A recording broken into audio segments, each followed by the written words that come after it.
कहानी है एक ऐसे घर की जिसका कोई सहारा नहीं, एक ऐसी मजबूर औरत की जो अकेली 2 लोगों को संभाल रही है। शौहर जिनके एक हादसे में हाथ पांव टूट गए और इनके पांव में लोहे की रॉड डली है और दिमागी तवाजुन भी ठीक नहीं, और बेटा ज़िशान जो पैदाइश से दिमागी तौर पे माजूर है।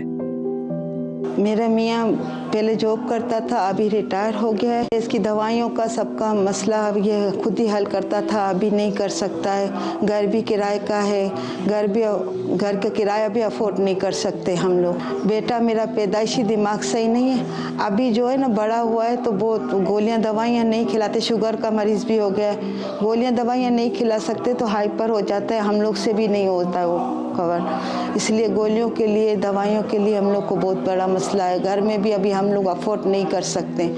आइए इस रमज़ान बेयारू मददगार और सशक्ति इंसानियत के लिए अपने ज़कात और अतियात सारिम बर्नी ट्रस्ट को दीजिए। आए मिलकर नेकी करें। और ये इतने प्यारे मासूम ज़िशान है कि ज़िशान अपने आप को स्क्रीन पे देख रहे थे, उसको इतना एंजॉय कर रहे थे, वो मुसलसल जो है वो हंस रहे थे। मुझे बताएं क्या उम्र होगी है ज़िशान की अब? 26। जी 26। माइक इनको दे दीजिए।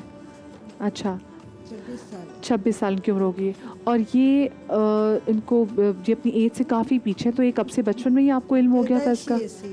अच्छा, ना सकते हैं ना दो ना बाल, ये वो सब मैं ही करती हूँ, सब कुछ इसका। कुछ चीज़ चाहिए तो आपसे खुद मांगते हैं, ये बातें करते हैं? मांगते हैं, रोजे रखते हैं, रोजे पूरे रखते हैं। माइक अब बाजी पूरे रखते हैं रोजे, अभी भी रोजे में माशाल्लाह रोजे। आपको कब पता चला कि आपका बच्चा दूसरे बच्चों से मुख्तलिफ है? नहीं, जिस दिन पैदा हुआ रो नहीं रहा था। मेरी अम्मी ने कहा कि ये सही नहीं है, बोले ये सही नहीं बच्चा। मेरी माँ भी दाई थी ना, बच्चे पैदा करवाती थी घरों में, तो कहा ये सही नहीं है बच्चा। आप डॉक्टर के पास लेके गए? 10 पाउंड का पैदा हुआ था। 10 पाउंड का तो जैसे नॉर्मल थे कि डॉक्टर के पास आप इनको लेके गई? हाँ। तो डॉक्टर ने क्या कहा? डॉक्टर ने बोला इसका दिमाग छोटा है। हाँ, और आंसू नहीं आते हैं इसको, कभी भी आंसू नहीं आते आंखों से इसको। तो इनको इनकी दवाइयाँ क्या हैं? इनकी आप इनका ख्याल कैसे रखती हैं आप? मैं ही सब कुछ करती हूँ, नहलाना धुलाना, दवाइयाँ, ये वो सब कुछ। और इनको मुझे जैसे आप बता रहे थे इनको शुगर भी हो गई है इनको? हाँ, शुगर। हाँ, तो आप इनको शुगर की एहतियात भी देते हैं? इनको 6-7 साल हो गए, शुगर हो गई है अभी। और ये 26 साल के हैं? हाँ। मतलब तो फिर डॉक्टर ने क्या बताया कि अब तो शुगर तो रिवर्स नहीं हो सकती, लेकिन कितनी मेडिसिन इनकी बढ़ गई है? डॉक्टर ने कहीं आपको कहा कि कहीं सही हो सकते हैं? नहीं, गोलियां खिलानी है।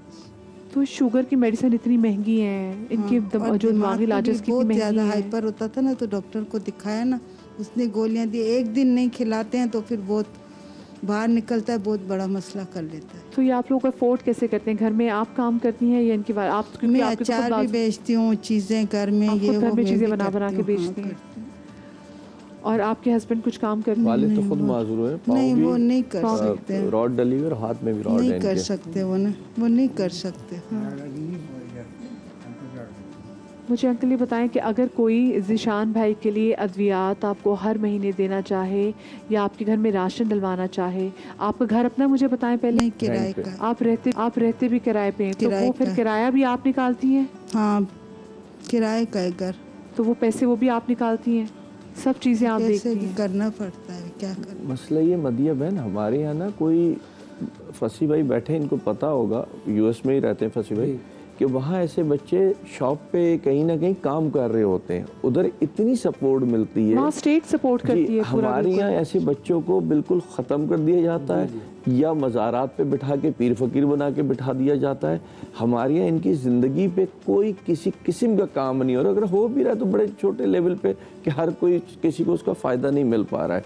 यही बच्चा अगर इस वक्त यूएस में, यूके में, कहीं ऐसे मुल्क में होता ना, तो आप यकीन जाने वो अपनी ज़िंदगी प्रॉपर गुजरे के ना, रोज़ा रख रहा है, वो पूरे रोज़े रखता है। इसके एक सोच तो है ना उसके पास, उसको सिर्फ एक रास्ता चाहिए चलने के लिए, जो हमारे यहाँ कोई भी किसी को भी देने को तैयार नहीं है, जिसकी वजह से ये लोग इस जगह तक पहुँच जाते हैं। कोई तजवीज़ आपके पास हो? नौमुंतखब वज़ीर आला सिंध जो हैं, तीसरी बार वो कामयाब हुए, कोई तजवीज़ 1 मिनट में आप दे सकें? कि सर वो माशाल्लाह इंजीनियर हैं, बहुत पढ़े लिखे काबिल इंसान है, और इनके साथ जब भी मैं बैठता हूँ किसी भी ऐसे बड़े पॉलिटिशियंस के साथ, आप यकीन जाने हमें लगता है हम तो बेवकूफ़ हैं, समझदार तो यही लोग हैं। फिर यही लगता है कि जो कुछ हो रहा है बस शायद किसी पॉलिसी के तहत ही हो रहा है, तो मैं उनको क्या तजवीज़ दूंगा स्पेशल बच्चों के लिए, जो खुद माशाल्लाह इतने काबिल लोग हैं। स्पेशल बच्चों के लिए स्पेशल बड़ा काम किया है। बैंक अकाउंट डिटेल्स नीचे चल रही हैं। अगर आप लोग चाहते हैं कि ज़िशान की वालदा जो खुद इतनी बूढ़ी हैं, घर का किराया भी देती हैं, जवान उनका बच्चा है, मेंटली चैलेंज है, शुगर का मरीज भी है, कुछ नहीं कर सकता, वो अकेली और सब करी है, वही नहलाती हैं, वही दुल्हाती हैं, सब कुछ करती हैं, इनको सपोर्ट करें। ये बैंक अकाउंट की डिटेल्स आपके सामने हैं, प्लीज़ ये नेकी ज़रूर कीजिएगा। एक छोटी सी हम ब्रेक पे जा रहे हैं, हमारे साथ रहिएगा। ब्रेक के बाद आपको एक बार फिर से इफ्तार के समा में खुश आमदीद कहते हैं। अस्सलाम वालेकुम। जी वालेकुम अस्सलाम एक बार फिर से। और इस वक्त जैसे आपको मालूम है कि आज पहला रोज़ा और पहले रोज़े की जो गहमा गहमी है वो भी बड़ी डिफरेंट होती है। मुख्तलिफ शहरों का हम रुख करेंगे। हमारे साथ लाहौर से मौजूद होंगे हमारे नुमाइंदे उमर याकूब, कराची से हुज़ैफा खान हमारे साथ होंगे, मोहसिन अली हमारे साथ होंगे मुल्तान से, और साथ में फैसलाबाद से हमारे साथ नईम कैसर भट्ट साहब मौजूद होंगे।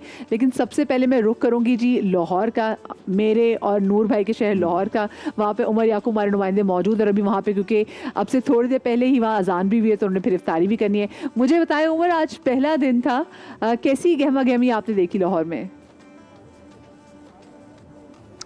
जी बिल्कुल मदीहा, यही है रौनके रमज़ान की, यही है रहमतें माह सयाम की, और यही है खूबसूरती दीन इस्लाम की कि लोग सिर्फ अपने बारे में नहीं सोचते बल्कि दूसरों के बारे में भी सोचते हैं। मैं इस वक्त मौजूद हूँ जहाँ पर एक ऐसी जगह जहाँ पर इज्तिमाई इफ्तारी करवाई जा रही है। जो लोग जितनी इस्तिताअत रखते हैं उससे बढ़ के लोगों के लिए बंदोबस्त किया जाता है। तो ये बड़े खूबसूरत एक मैसेज है कि लोग माह रमज़ान में बरकतें समेटने का बहाना ढूंढते हैं कि उनको कोई मौका मिले और सवाब कमाने का, तो लोग यहाँ पर बांटते हैं, अफ्तारी करवाते हैं, सैरी करवाते हैं। तो यहाँ पर भी बड़ा ज़बरदस्त एक इंतजाम किया गया है। चूँकि ये गुलबर्ग का इलाका है और यहाँ पर बहुत से लोग हैं जो कि आउटसाइडर्स हैं, दूसरे शहरों से आके काम कर रहे होते हैं, तो उनके लिए यहाँ पर अफ्तारी का एहतमाम किया जाता है। और एक बड़ी तादाद है जो यहाँ पर अफ्तारी कर रही है, और लोगों के चेहरों पर जो एक खुशी के तासुरात होते हैं, डेफिनेटली वो जो अफ्तारी करवा रहा होता है उसके लिए बड़ा ही सवाब का बायस बनते हैं। और वो अपना नाम भी नहीं बताते ताकि लोगों को इस बात का एहसास भी ना हो कि उन पर कोई एहसान किया जा रहा है, क्योंकि ये ऐसा बिल्कुल आपने सही बात की। पीछे से अजान की आवाज़ भी आ रही, तो उमर आप इफ्तार भी कीजिएगा, इफ्तार के वक्त हमें अपनी दुआ में याद भी रखेगा।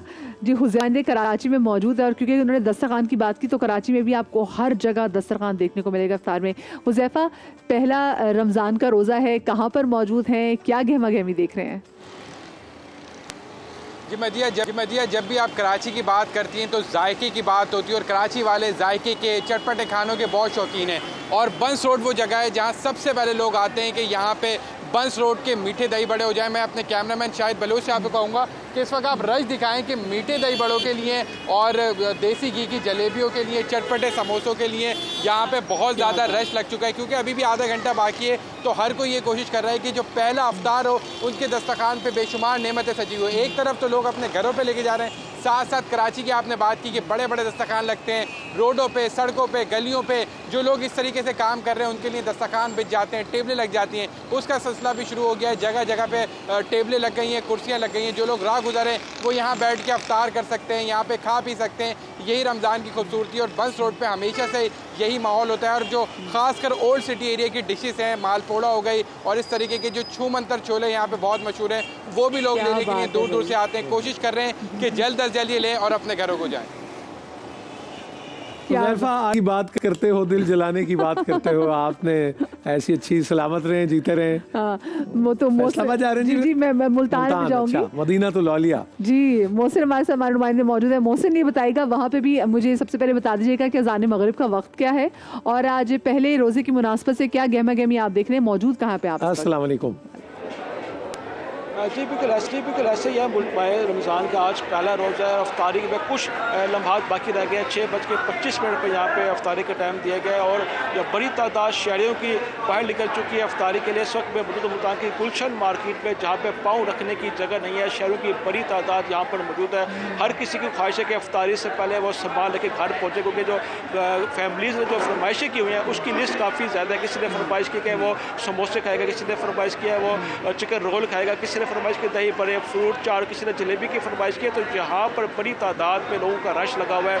सड़कों के ऊपर जो मार्केट में वहाँ पर गाड़ियों की लंबी कतारें लगे, रश काफ़ी ज़्यादा है। लोग कह रहे हैं कि हमें फ्रूट मिल जाए, फ्रूट ले लें, कुछ फ्रूट चाट के दीवाने हैं। तो मतलब यहाँ पर काफ़ी बड़ी तादाद में शहरी यहाँ पर आए हुए हैं। अफ्तारी में टाइम भी काफ़ी कम रह गया, लेकिन रश काफ़ी ज़्यादा है। तो पहली बार मुझे अंदाजा हो रहा है कि मुल्तान हमसे बड़ा दूर है, जो आपने चीज़ों के नाम ले लिए ना। मोहसिन, ये बताइए कि अब आपको लगता है कि लोग घर में कम बनाते हैं, बाजार से ज़्यादा चीज़ें खरीदते हैं रेडीमेड?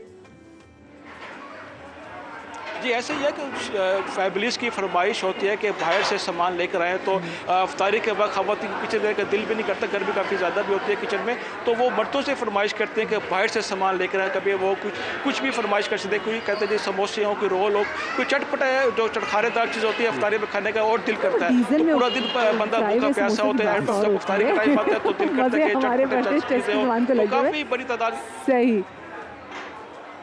सही है। अच्छा जी, फैसलाबाद से भट्ट साहब हमारे साथ मौजूद हैं। कैसे भट्ट साहब फैसला तैयारी है जी आज 10 जी?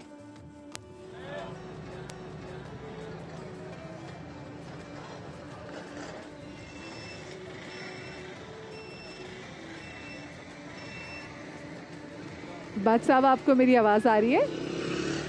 चलें जी, बहुत शुक्रिया जी। शहरों से हमारे नुमाइंदे हमारे साथ मौजूद थे।